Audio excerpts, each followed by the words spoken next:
शिर्डीमध्ये नात्याला काळीमा फासणारी घटना घडली आहे। मुलानं वडिलांना जबरी मारहाण करून त्यांचा खून केला आहे। वडिलांच्या शवविच्छेदन अहवालामध्ये त्यांना जबरी मारहाण झाल्याचा तपशील समोर आला। शिर्डीमध्ये हे प्रकरण का घडावं असा प्रश्न सगळ्यांना पडलाय। दरम्यान समोर आलेल्या घटनाक्रमानं शिर्डी हादरली आहे।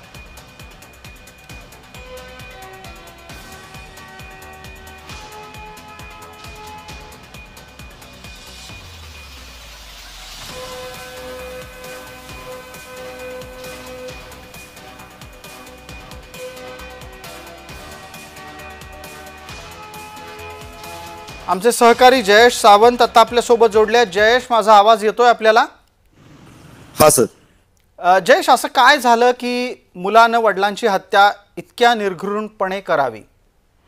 नक्कीच सर, मुलाच्या आणि वडिलांच्या नात्याला काळीमा फासणारीच ही घटना म्हणावी लागेल आणि या घटनेमुळे आता संपूर्ण शिर्डी पूर्ण हादरली आहे।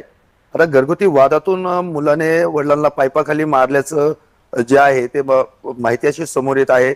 या मारहाणीत 54 वर्षीय दत्तात्रय गोंदकर यांचा मृत्यू झालेला आहे।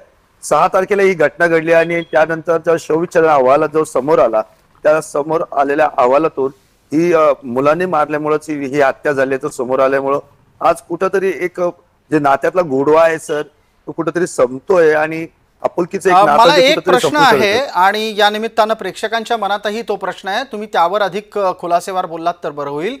वडील आणि मुलगा यांच्यामध्ये भांडण होतं का? काही कौटुंबिक क्लेश होते का?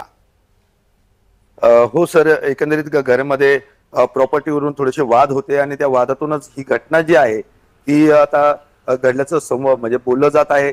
धक्क्यादायक अशी चर्चा आहे। मात्र सर, एकीकडे वडील जन्मदात्या पित्याच्या हत्या मुलाकडून घडणं ही फार मोठी शोकांतिका आहे सर आणि या घटनेमुळे संपूर्ण परिसरामध्ये सर आता हळहळ व्यक्त केली जात आहे आणि कुठेतरी एक असुरक्षिततेचं वातावरण आता निर्माण व्हायला सुरुवात झाली सर। धन्यवाद जयेश या माहितीच्यासाठी।